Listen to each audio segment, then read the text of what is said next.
ఏంటోనండి హోటల్‌లో menu orders ఇచ్చినట్లు orders ఇస్తున్నారండి ఈ కోడళ్ళందరికీ అత్తింటి వారు. మామకేమో ఉల్లిపాయ ముక్కలు కర్రీస్‌లో కనిపిస్తుంటే చిరాకు. అత్తకేమో మంచి స్పైసీగా లేకుంటే చిరాకు. మీకు మరో మాట చెప్పనా? మంచి కర్రీ చేస్తే అద్భుతమైన టేస్టీగా ఉండాలి కానీ స్పైసీగా ఉండకూడదంట. ఇదెవరి కోరిక అనే కదా మీ డౌట్?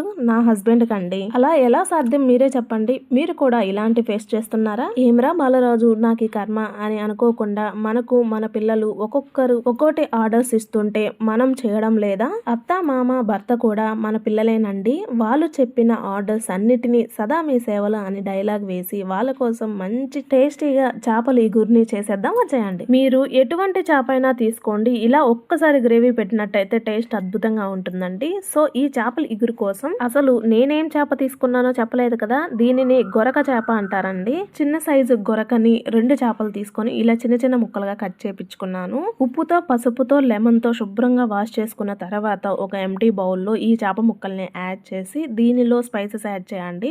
ఉప్పు, కారం, పసుపు, ధనియాల పొడిని, నిమ్మరసాన్ని, ఆయిల్‌ని యాడ్ చేయండి తక్కువ క్వాంటిటీలో. ఇలా వీటిని యాడ్ చేసి మొత్తం కలిసేలా కలుపుకొని కనీసం 10 మినిట్స్ పాటు మ్యారినేట్ చేసుకోండి. ఈ ఫ్లేవర్స్ మొత్తం చేప ముక్కకు పట్టి టేస్ట్ బాగుంటుందండి. ఇప్పుడు మిక్సీ జార్‌ని తీసుకొని దానిలో కొన్ని వెల్లుల్లి రెమ్మల్ని, అల్లం ముక్కల్ని, జీడిపప్పుల్ని యాడ్ చేసి దీనిలోనే సన్నగా కట్ చేసుకున్న ఉల్లిపాయ ముక్కల్ని, కొత్తిమీరని, జీలకర్రని, కొంచెం దాల్చిన చెక్కని యాడ్ చేసి పలుకులు లేకుండా స్మూత్‌గా గ్రైండ్ చేసుకొని ఈ పేస్ట్ పక్కన పెట్టుకొని స్టవ్ మీద ఒక కడాయిని పెట్టుకొని దానిలో 2 టేబుల్ స్పూన్ వరకు ఆయిల్‌ని యాడ్ చేసుకొని ముందుగా గ్రైండ్ చేసి పెట్టుకున్న పేస్ట్‌ని యాడ్ చేసి ఇది పచ్చి వాసన పోయి ఆయిల్ సపరేట్ అయ్యేంత వరకు మగ్గించుకోవాలి. అదేనండి ఫ్రై చేసుకోవాలి. కనిపిస్తుంది కదా, ఇలా ఫ్రై అయిన దీనిలో స్మూత్‌గా గ్రైండ్ చేసి పెట్టుకున్న టమాటా పేస్ట్‌ని, అలాగే ముందుగా స్పైసెస్ యాడ్ చేసుకున్నాం కదా, దానికి తగ్గట్లుగా తగ్గించుకొని ఉప్పుని, కారాన్ని, పసుపు, ధనియాల పొడిని, గరం మసాలాని యాడ్ చేసి మొత్తం కలిసేలా కలుపుకొని వాటర్ని యాడ్ చేయకుండా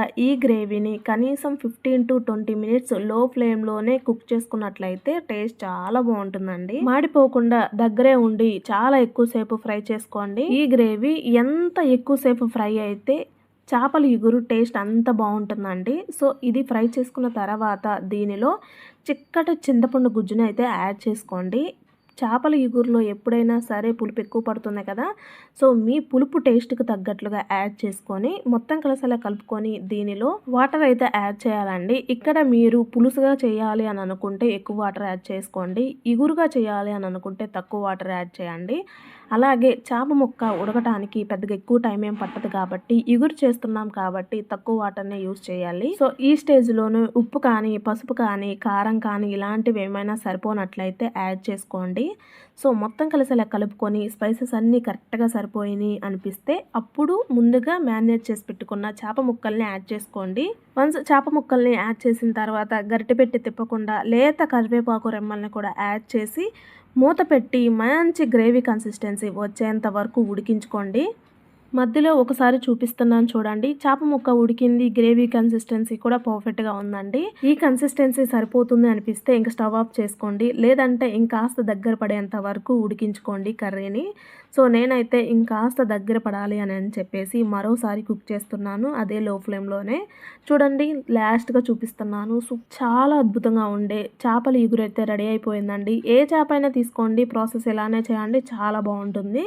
చివరిగా తప్పనిసరిగా ఒక చెక్క నిమ్మరసం పిండుకోండి, కుదిరితే ఫుల్ నిమ్మకాయ పిండేసుకోండి. నిమ్మరసం వేయడం వలన చేపల ఇగురులో మనం యూజ్ చేసే చింతపండు బ్యాలెన్స్ అవ్వి టేస్ట్ చాలా బాగుంటుందండి.